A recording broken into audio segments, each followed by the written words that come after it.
the Lacrosse Public Library Archives presents Dark La Crosse Stories, a series in collaboration with the Lacrosse Tribune.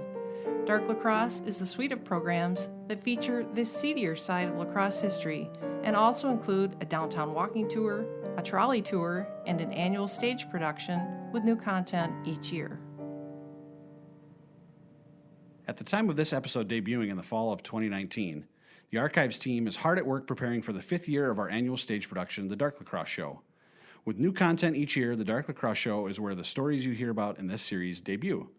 Along with the 8 to 10 new stories each year, for the last couple of years, we have also included what we call interludes. These quick, often very funny bits act kind of as a palate cleanser after particularly dark or somber stories. Usually a particularly intriguing headline catches us while researching other things in the archives, and we set it aside for later exploration. What you are about to hear are the 4 interludes featured in the 2017 Dark La Crosse Show. Hopefully, this episode is a teaser to encourage you to get your tickets for the 2019 Dark La Crosse Show at the Pump House Regional Arts Center, if you haven't already, as we have sold out nearly every performance since its inception in 2015. Show dates this year are evening performances Friday and Saturday, November 1 and 2, and Thursday, Friday, Saturday, November 7 through 9, and a Saturday matinee on November 9. We hope to see you there. Lacrosse has always been known for its early brewing industry and drinking culture. It even had its own version of the Safe Ride Home program. Early in Lacrosse's history, if a gentleman had imbibed too much in a saloon, a call would have been placed to the local station house. From there, a man with a steel-wheeled wheelbarrow would have been dispatched to the scene of the inebriation. There, the sodden gentleman would have been placed in the wheelbarrow and given a rough journey through the back streets and alleys to his place of abode. It was reported that this coarse transportation was quite sobering.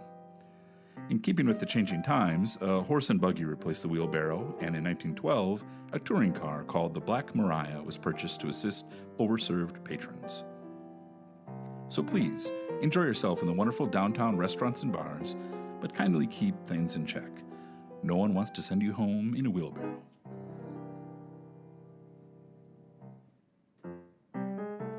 It is well known that the game of lacrosse, from which our city garners its name, was a popular leisure activity among local native tribes. It is rumored that a game took place with one goal being in Lacrosse and the other placed in Winona, Minnesota. Hard to imagine such a large playing field. Yet, in 1895, Lacrosse and Winona ended up playing a game of tennis of sorts, not with a ball and a net, but with a person. Her name was Maria Ricks. She was notoriously known as the Window Smasher and was thus unwelcome in any town. The city of Winona would send Maria to Lacrosse. Upon seeing her at the depot platform, an officer would place her in the county jail. After a few days, Lacrosse would send her back up the river to Winona. Winona, in return, would send her back. And Lacrosse would return the volley. And so on and so forth. Eventually, Winona would tire the soonest, and the Window Smasher, Maria Ricks, would land squarely in their court. Game, set, match. Advantage, Lacrosse.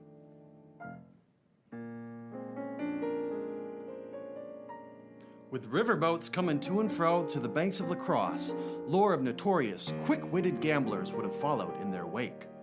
One such gambler was the dapperly dressed Native American Walking Smoke.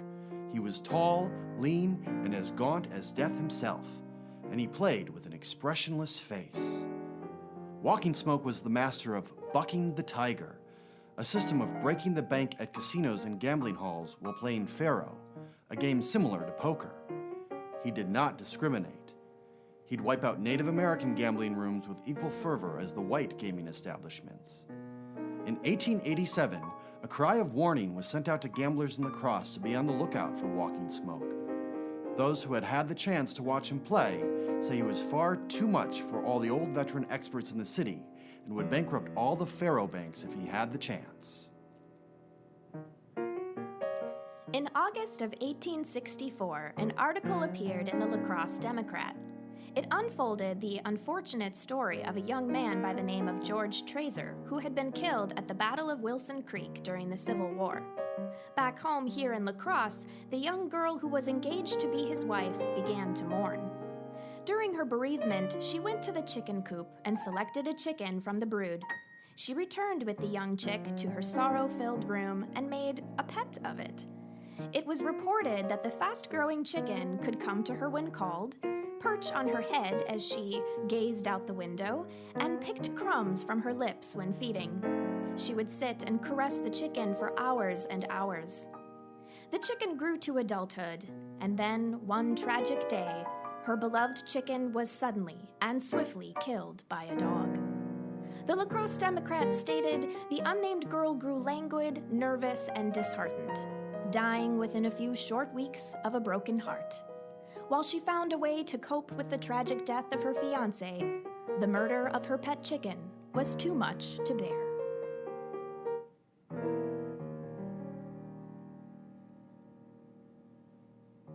And now I would like to welcome in Doug Connell. Doug is an archives volunteer who helps with the Way It Was photo that appears weekly in the Lacrosse Tribune. He is also a former Tribune news clerk and editor of True Tales of Lacrosse, a volume of unusual stories from Lacrosse newspapers, from which we found some of these interlude stories. The story of the young lady who supposedly died of a broken heart following the deaths of her fiancé, George Tracer, and her pet chicken should be taken with a grain of salt, as no record can be found of a George Tracer having served with Wisconsin or Minnesota troops during the Civil War, or be enlisted among the dead at the Battle of Wilson's Creek in 1861. And furthermore, no Wisconsin troops took part in that Missouri battle. Also, the family name of Tracer does not appear in early Lacrosse city directories, nor in the 1860 federal census for Lacrosse County.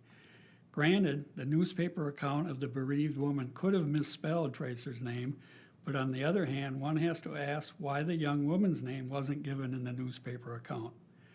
The article did mention that she died 1 week prior to publication of the story on August 22, 1864, but a search of local papers during that time period could find no obituaries or death notices for a young woman. One other factor that throws more water on the story is that it first appeared in the Lacrosse Democrat on August 22, 1864, when that paper was published by Marcus Brick Pomeroy, a flamboyant newspaperman known nationally for being an outspoken copperhead and opponent of President Lincoln during the Civil War. Pomeroy also had a reputation of publishing false stories as a joke to see if they would be reprinted in other newspapers.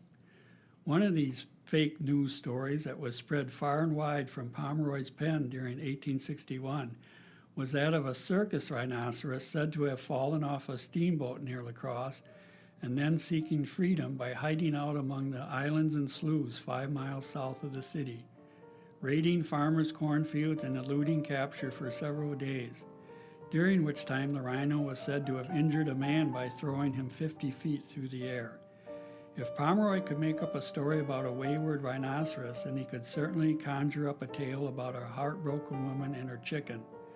I guess we will really never know if the chicken story is true, but, like the rhinoceros story, it does make for a good read. Thank you for listening.